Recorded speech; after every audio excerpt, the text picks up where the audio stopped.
Jika kita sungguh-sungguh ingin memberantas korupsi, maka koruptor harus dimiskinkan.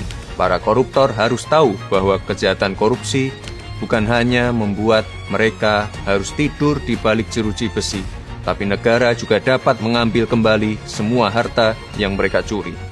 Prinsipnya sederhana, selama suatu aset bisa dibuktikan berasal secara langsung maupun tidak langsung dari tindak pidana seperti korupsi, narkotika, pertambangan liar, penangkapan ikan ilegal, pembalakan liar, judol, ataupun TPPO, negara memiliki kewenangan untuk merampas aset tersebut untuk dikembalikan menjadi aset negara, menjadi hak rakyat yang digunakan kembali untuk kepentingan rakyat. Inilah esensi dari RUU Perampasan Aset yang saat ini menjadi sangat penting dan mendesak.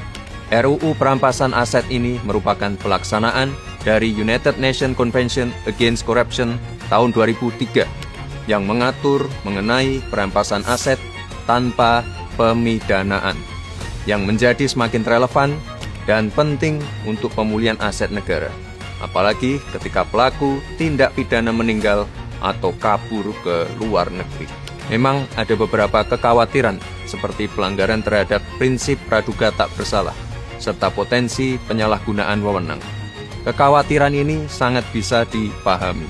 Oleh sebab itu, pembahasan terkait RUU ini harus segera dilakukan secara serius, komprehensif, dan transparan, serta melibatkan semua pihak termasuk para praktisi dan profesional agar menghasilkan regulasi yang kuat dengan pengawasan yang ketat sehingga tajam kepada para pelaku namun tidak sewenang-wenang kepada yang bukan pelaku.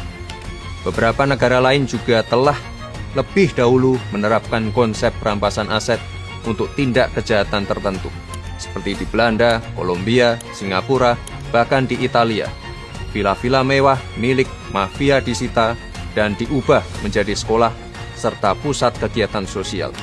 Pengalaman negara lain tentu bisa kita jadikan masukan agar RUU Perampasan Aset bisa efektif mengembalikan aset negara dan tidak menjadi instrumen yang bisa disalahgunakan.